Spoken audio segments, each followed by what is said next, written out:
Hi, my name is Michelle Miller. I'm the Director of Teacher Licensure and Accreditation, and I am happy to be with you in October for our Hot Topics KISA updates, but I would be remiss if I didn't start every opportunity I have to speak to those of you in the field who are licensed teachers to remind you that you can renew your license up to 6 months ahead of time of its expiration date, and you should always take that opportunity to do that. So number one, know when your expiration date is, and number two, start the reapplication process 6 months ahead of time. So let's talk about KISA.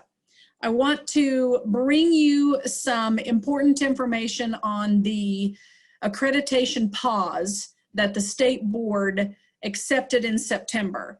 Dr. Watson asked the state board to pause KISA activities through the fall of 2020.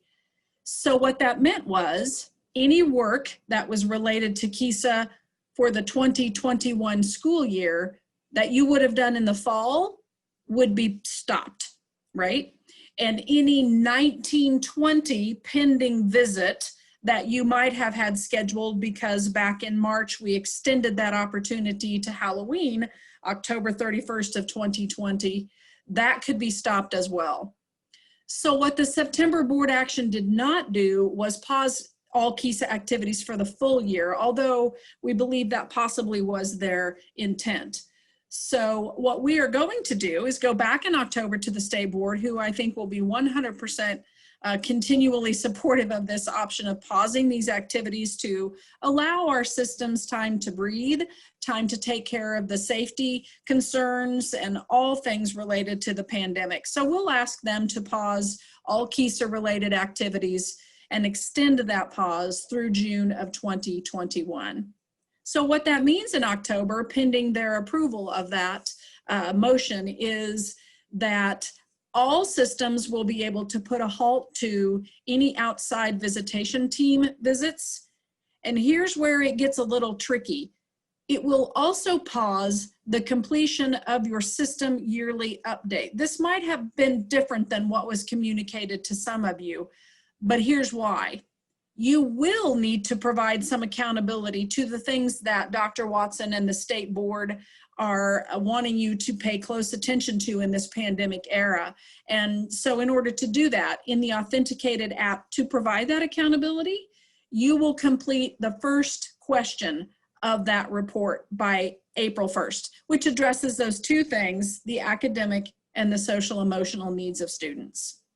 We sent a survey out to the field asking systems to identify whether or not they were going to pause and whether or not they were going to move forward.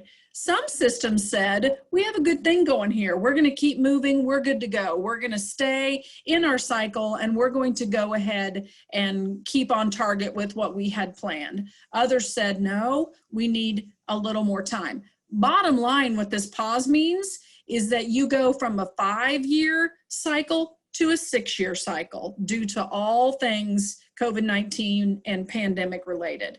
What it doesn't mean is that you have an opportunity to pause all continuous improvement efforts of your everyday business in schools. That is not. You should still be living and breathing continuous improvement efforts in your school system. So I mentioned on the previous slide that inside the KISA authenticated app is where you will note, where we always note our work on the KISA process and where we tell our story, right? So we are working to update some forms for you and to provide a bit more clarity. The idea behind doing so is to better align what the ARC is looking for when they do their review and make their recommendation to the state board on an accreditation status. So we're working really hard to update those forms. We're also updating the OVT forms to, again, provide some consistent alignment. And what we will do is, if you are a system, for example, my good friends in Lincoln School District have, they're ready to start a second cycle, right? They will have no need to fill out an initial or a final report. That's a piece of clarity we provided. So if you are one of the few systems in Kansas who is in the second cycle, The initial report is not a responsibility you need to attend to. That's a change that we've made in order to clean things up and to provide some clarity. We've also asked that the assurances you provide are a yearly question that you would answer, and that's based in the compliance area. So some general KISA updates. You should know that we are working with our REL, our Regional Education Laboratory. And what we're really trying to do is, in partnership with them, develop 6 modules for your viewing pleasure in a professional learning community or any building leadership, district leadership opportunity that would help guide your evaluation of your system's continuous improvement process. I really feel good about this partnership with the Regional Education Laboratory, that they're going to provide for us to provide for you an opportunity to really concentrate on evaluating how well our continuous improvement efforts are going and where we might need to grow and change, pivot, etc. We are also, in collaboration with our redesign specialist at the agency, creating some opportunities for clarity on how those 2 systems work in this idea of continuous improvement.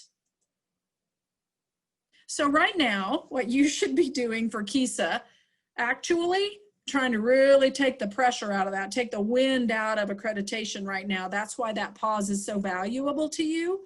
So aside from taking care of the daily, do I have enough masks? Are there enough bottles of hand sanitizer, etc.?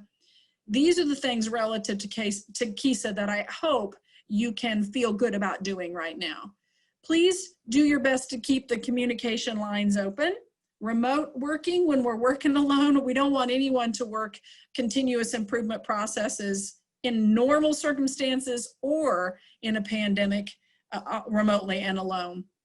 So keep that idea of consistent communication among your stakeholders and your staff. I know that that's a huge priority for all of you right now. Keep your why. Why are we continuously improving, albeit in a different model right now? Why are we continuously improving? Locally, that means that we're working toward the student achievement for every student. And as a state, remember, our goal is to lead the world in the success of each student. So although we're in different environments right now, we still want that why in front of our people. And we also want to keep our expectations clear and make sure that we're communicating with all stakeholders. So keep your building leadership team, your district leadership teams with you. Think about where we are in our process of continuous improvement. How does it look different in these new learning environments? What are the things that we were doing that we draw well into these new learning environments? And I would also think that as simple as we can make this right now, the better for you all. Keep the main thing. Revise your plan if needed. Always remember, data-driven decision-making. Shifts and changes should be made with data, with evidence. That seems to be our mantra in the office. You made a change and you needed to make that change. Why? And as evidenced by what?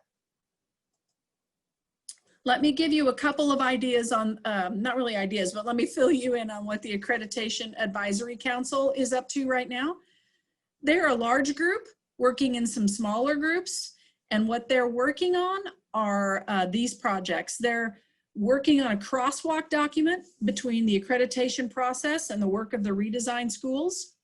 They're providing some clarity around definitions on the foundational structures. They're working really hard to give us feedback and support on the system reports and the OVT reports. And they're also working on, remember we have this, you can find it on our website, this really large KISA guidance document. We're continually working to update that, and we rely on the expertise of our Accreditation Advisory Council to do that. Let me tell you some other things that, I think I have a repeated slide here, so my apologies for that. Finally, you should mark your calendars for these special events. Our first event to give you all things KISA, if you have more questions about what I've shared today, is Tuesday, October 13th. We've provided the link here to a Zoom support meeting. Those are from 9 to 10. It's your chance to come in and just, we tried to really structure the topics previously when we did this, but we learned from you all, it was better to just have an opportunity to ask any questions that we might have. So here are your opportunities to do that. Those dates are there. The link is there, but I would also direct you to this piece. If you have questions, concerns, things that you want to hash out, here's contact information for Jeanette and I, and with emails work great. Give us a phone call. Happy to help in any way that we can. But please remember, first and foremost, take care of yourselves. Take care of those students and families that entrust their learning to you all, and know that we're here to help you in any way that we can.